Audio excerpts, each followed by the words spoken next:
الزمالك سكر المسيطر برزق الشيخ المسلمين. على رأي المثل البرنامج بيبان من عنوانه، وبما ان البرنامج بتاعنا عنوانه كده يبقى كده اول حلقة هنتكلم عن احمد جعفر. مش ده، لا مش ده.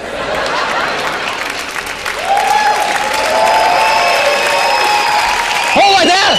ايوه. الواحد في الاول كان نفسه يتكلم عن جعفر الفنان، جعفر الانسان، جعفر الحساس. يا سلام، مش جعفر لاعب الكورة وكمان مهاجم. فبتيجي ازاي؟ الواحد ممكن يضيع الكورة مرة ماشي، مرتين عادي، 3 مرات بتحصل،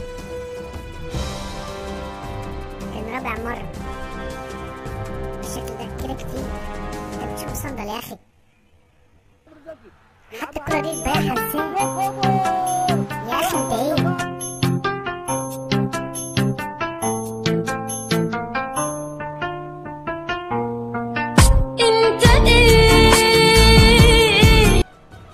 ضربات الجزاء ممكن تضيع مرة عادي، الاوف دي بتاعك، لكن جات لك مرة تاني وممكن تعود وانت اللي اتقدمت لها عشان تلعبها وتضيعها. ليه؟ عز كرة القدم في مصر من ساعة ما بدأت البطولة سنة 48 ما حصلش حاجة كده في مصر. ليه؟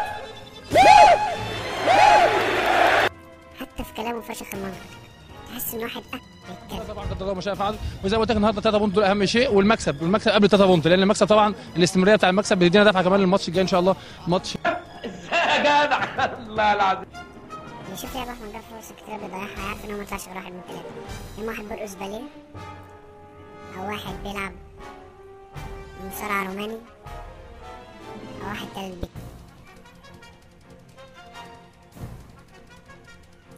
حتى لو جيت سألت ايه الحيوان الأليف اللي تتمنى تحتفظ بيه، أقول لك يا حلزونة يا سلحفاة. وأصلا أحمد جعفر بيجري لورا.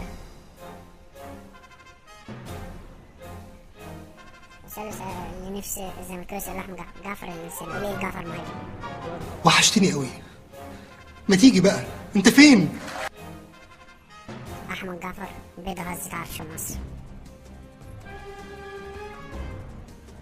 في ناس مستغربة ان احمد جعفر بيلعب في الزمالك، عادي يا جدعان، رئيس النادي كان ممدوح عباس.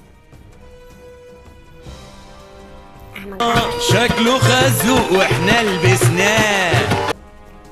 في الفترة الأخيرة وانا بفنش الفيديو بقلب على الفيس لقيت بوستات كتير بتهاجم احمد جعفر، وبوستات تانية بتقول انه بيرفع قضايا على الناس اللي بتهاجمه على الفيس برضه. فما بالكوا بقى اللي بيعمل فيديو؟ فانا بقول الفيديو ده هزل غير حقيقي وساخر، وكل الأحداث التي تدور فيه لا تمت للواقع بصلة، وكل صور فيديوهات احمد جعفر متفبركه. ايوه متفبركه. بقول لك ايه؟